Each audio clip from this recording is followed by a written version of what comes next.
جو پہلی کتابیں ہیں ان میں تعریف ہو چکی، تعریف کے باوجود بہت سے ایسے بیانات احکام موجود ہیں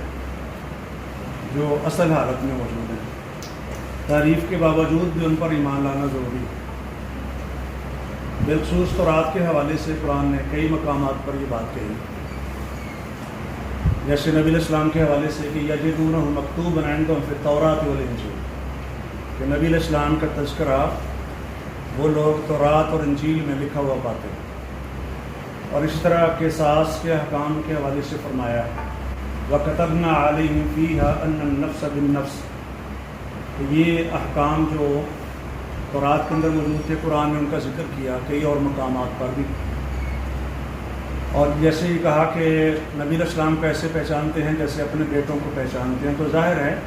آپ علیہ السلام کے بارے میں جو پیشگوئیاں ان کتابوں میں موجود تھیں یہ ان کی طرف اشارہ ہے۔ حدیث مبارکہ میں بھی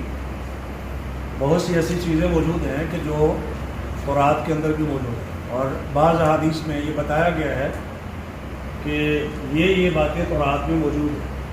خاص کر نبی علیہ السلام کے اوصاف کے حوالے سے صحیح بخاری میں ایک روایت موجود ہے کہ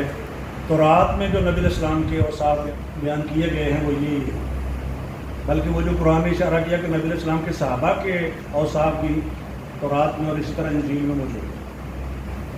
تو ہمارے اسکالر نے محمد قاسم نے ان تمام احادیث کو جمع کیا ہے جن میں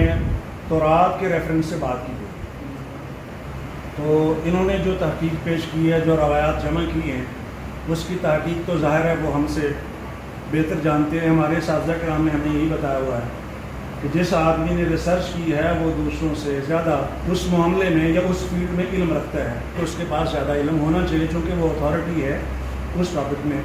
باقی ہمارے اساتذہ کرام اس وقت موجود ہیں،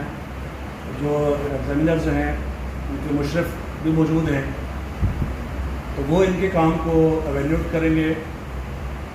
ہمارے استاد محترم ڈاکٹر محمد سعد صدیقی صاحب حافظ اللہ تعالی، ہم ان کے شکر گزار ہیں کہ جب بھی ہم ریکویسٹ کرتے ہیں تو یہ تشریف لاتے ہیں، رپورٹس بھیجتے ہیں اور محبت سے تشریف لاتے ہیں، شفقت فرماتے ہیں۔ اسی طرح محترمہ طاہرہ بشارت صاحبہ بہت زیادہ شفقت فرماتی ہیں۔ اللہ تعالیٰ ان بزرگوں کا سایہ ہمارے پر دائر رکھے،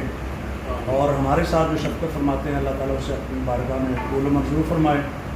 اور ہم ان کے شکر گزار ہیں۔ گزارش کروں گا محمد قاسم صاحب سے کہ وہ اپنی تحقیق کی فائنڈنگز پیش کریں۔ جی محمد قاسم صاحب۔